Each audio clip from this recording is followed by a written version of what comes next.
Hello friends, welcome to my Blender tutorial. In this video I'm gonna show you Blender Geometry Node could be so practical and easy. Like in this scene when I was making this cloth, I thought that I need some stitches on this, so instead of hand painting textures in software or making some textures by myself or buy the texture, I can just make some real geometry in Geometry Node, and it shouldn't be that hard. And it wasn't. So I start doing this, and I'm gonna walk through every step and explain nodes as much as I can in here. But first, let me show you what we are gonna make in here. This is the cloth and stitches. You can see these are real geometry, and we have parameters in here. I mean, you can change parameters. You see, you don't need to hand paint it all over again. And this is all the nodes. I mean, look at this. This is so small and easy. And there are just few steps.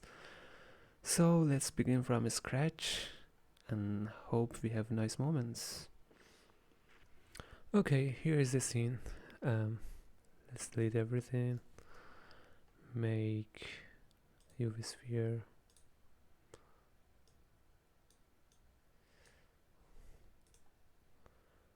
Shade auto smooth. And we need our stitches on a Bezier curve, so let's make it.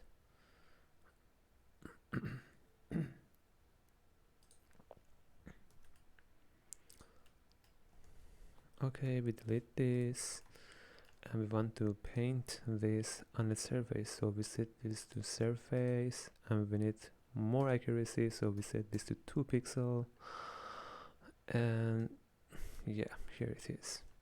Now we hide the sphere. Now we have our spline. We go to Geometry Node, New, there we go. Okay. First we want resample this spline, resample curve. Okay, we have it in curve, resample curve in here. Yeah. This node gives the spline the specified number of points, so we have 10, let it be 20. Okay. And what we want in here is something like this. Stitches. Okay. So it is like a line with different segments, which some of them are deleted. And in Geometry Node, every points and faces, every edges, every each one of them has a unique ID and index. So it should be edge 0, edge 1, edge 2, 3, 4, 5, 6. And we want to delete the odd ones in here. I want to keep the first one, so we're gonna delete the odd ones. Now it would look like the stitches. So okay, in here we use delete. Let me go through geometry, delete geometry in here, and we want to delete the edges, so we set this to edge, but we see that it didn't delete anything. So why? Because it's a curve and it just delete the mesh edges. Okay, so we should convert this to mesh first. We don't need profile curve in here, and yeah, it deleted everything, all of the edges, but we need the selection. We want to delete the odd edges, so we use index in here. And how can we detect the odd ones? Well, when we divide the index by 2, if the remainder is 1, so it's odd, and if the remainder is 0, it's even. So we use math node and we set this to modulo. Okay, it means that when we divide the index number by 2, the remainder is this value. Okay, we said that we want the remainder to be 1 because we want to delete the odd edges. So there is a compare node, and it has multiple options like equal, greater than, less than. We want this value to be equal 1. Okay, now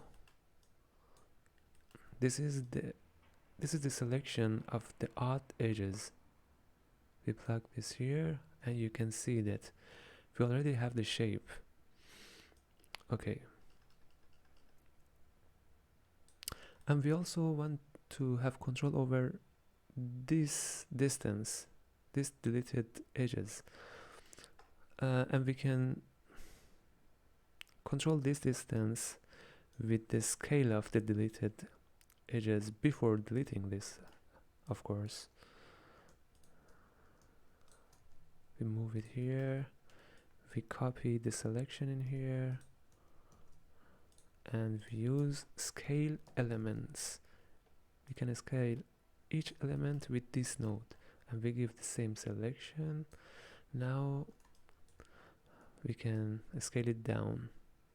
Oh, it's on face. We should remember that it needs to be on edge. Okay, so like here, it's okay. Now we can control the distance. After that, we don't want the stitches to be flat like this. We want to be curved like this. Okay, so before reaching to this shape, we need this to be something like this, and then round it to be something like this. Okay, so we need a point in the middle of this line to push it along this sphere or the surface. We want the surface normal, okay, to be something like this. So first let us give it an extra point, resample again, resample curve. Since we already converted that to mesh, we need to convert this to curve again. So we type to mesh, I'm sorry, to curve.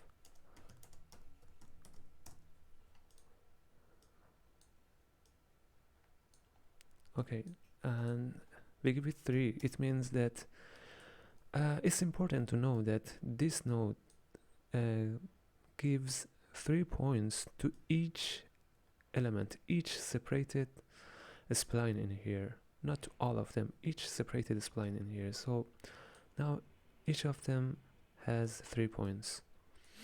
Okay, now we want to use set position node. Okay, it has 2 options, position and offset, and the position actually overrides the all points position by the specified vector, and the offset adds these specified values to the current position. So like this, when we slide Z, it just moves along the Z axis or the X axis, Y axis. Okay, and we also want only the middle points to move. Okay, so in selection we should give the middle point. In here we have end point selection. It's in curve.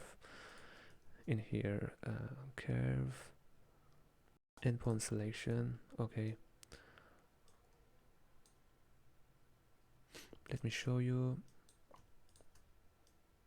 Okay, white colors are selected points and the black one is not selected one. Okay, and we want the opposite of this. So, but first, before that, let me show you how this node works. I don't know if you can see, I hope you can see that. Let me show you. It can select the start point, and it goes on like this: 1 2 3. Okay, and it also can select in the opposite direction: 1 2 3. In here we simultaneously need to select the ending point and a starting point, 1 and 1 from the end. Okay, and we want to reverse that. There is a node in here called Boolean math. Boolean math. It has multiple options. I only talk about the not in here, and it actually says that I select what is not selected in the previous node. Okay, so we can view this. It actually is like that. These are black points and the middle one is white. It means that the only selected point is the middle point. Now we can check that. Okay, well, you can see that we are only moving the middle point, and we don't want to move this along z-axis. We just want to move along the normal of the surface which we desire.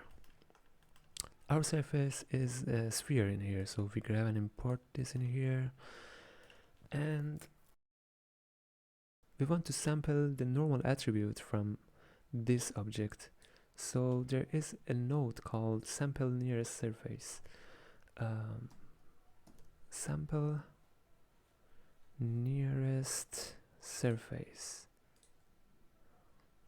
Okay, we connect the mesh.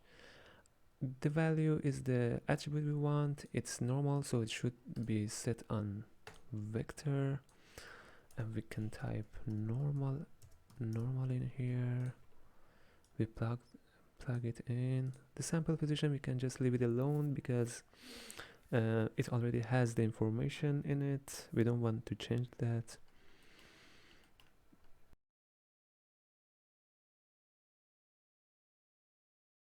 Connecting to the offset. Okay, it's a little bit big. We want to scale it down. Scale.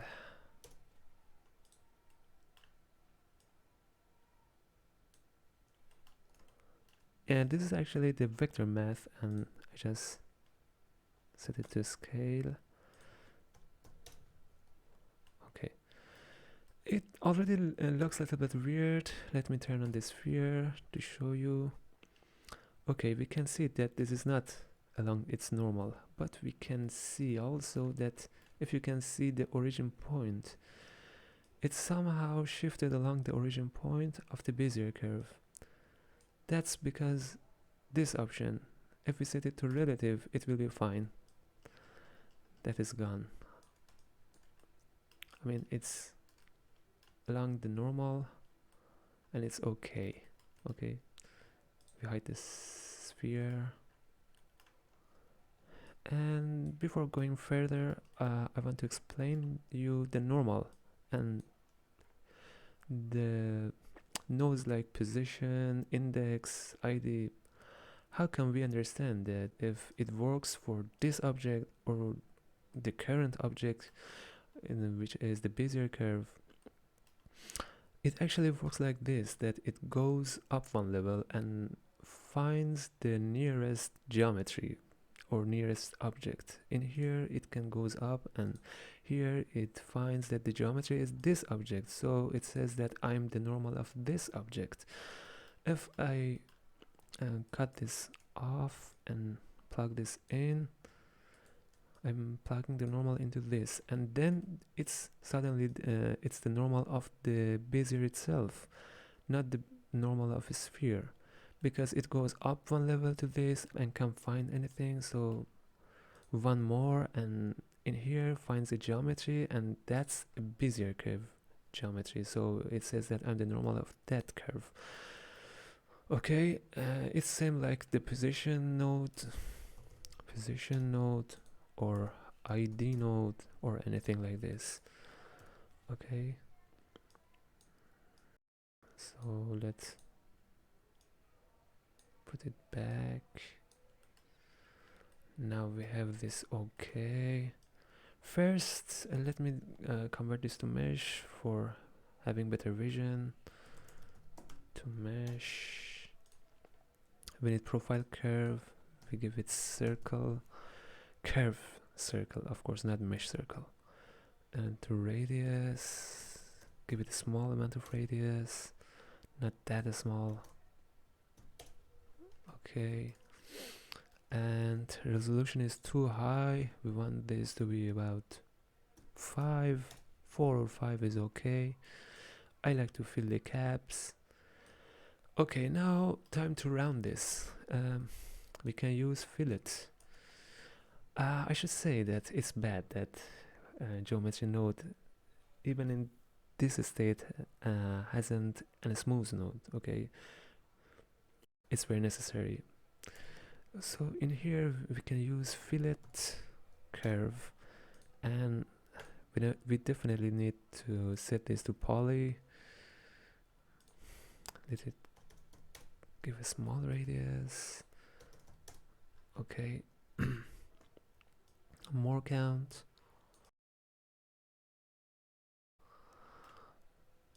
Give it a more radius, but we should be so precise about this, but we don't want to be that precise. Okay, we can just set limit radius, we can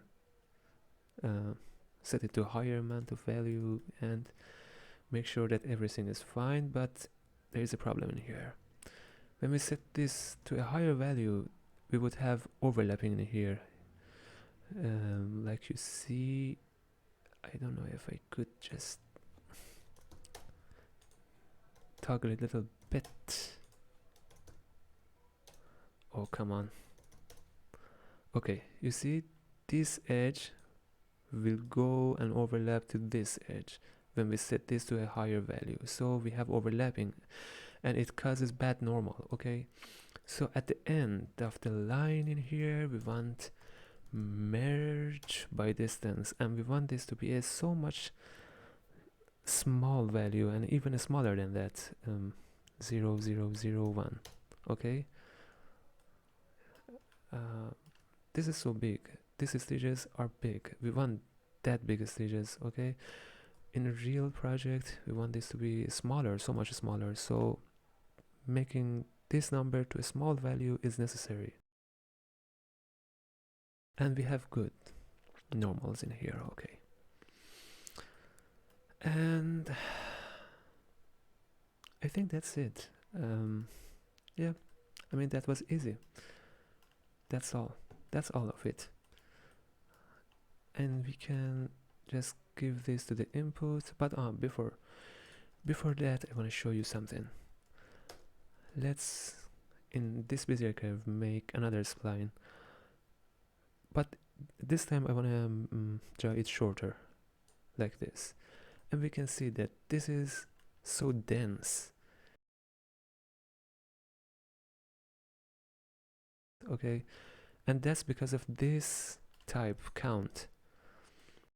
As I already mentioned, this count means that it takes every separated edges or every separated spline and gives it 20 or the specified value of points.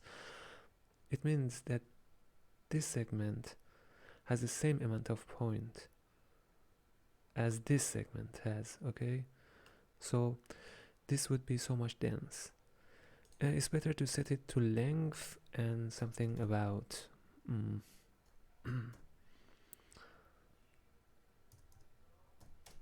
this too much. Okay,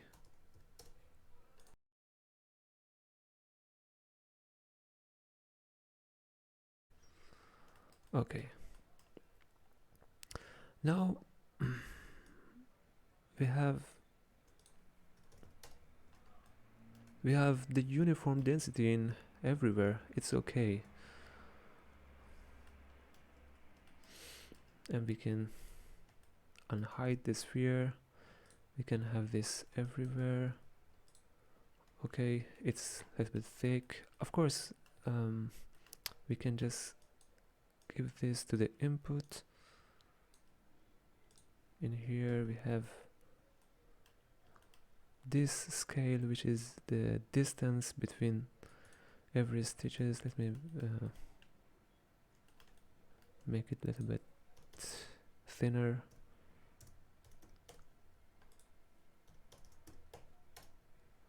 Okay, and the height scale is a little bit too much.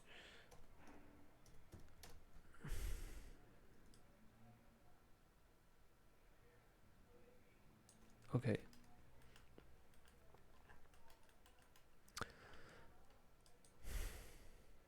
By plugging this into the input, we can making our asset, and you know, you can just make it once and use it multiple times in future and just mark as asset.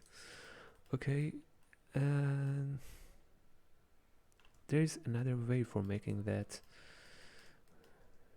Instead of drawing, we can use something like this and Shift D to copy, right click, P, separate by selection. Now we have this. Okay, but first we should convert this to curve, because we started making stitches on curve, okay, not the mesh. Now when it's curve, we can give it the same geometry node like here. Okay, we have the stitches in here, you can see that it's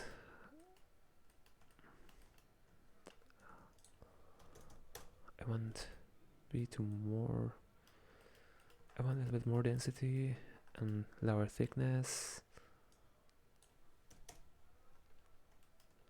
Okay, that's it, it's okay. We made this, and this was pretty easy. I mean, look at this, this is too short, and you have a procedural model. You can use it everywhere. You can change parameters. You don't need just doing a really hard work and painting texture. This is so much better, I think. In the last part, I just wanted to show you the parameters when I applied the stitching on this cloth with this dimensions, about 40 by 40 centimeter, and this is the same node set. These are the parameters, length, scale. This scale is actually the distance between stitches, like this. It's on 0.5, and the object is cloth. Okay, the height scale, you know, here it is in, and the 4, this is the segment of the roundness of this stitch, you can see that. And this radius is the radius of the fillet, so we can just let it be in a high value, because we already set this flag on the limit radius, and this is the thickness. Okay, before finishing, I want to show you something else.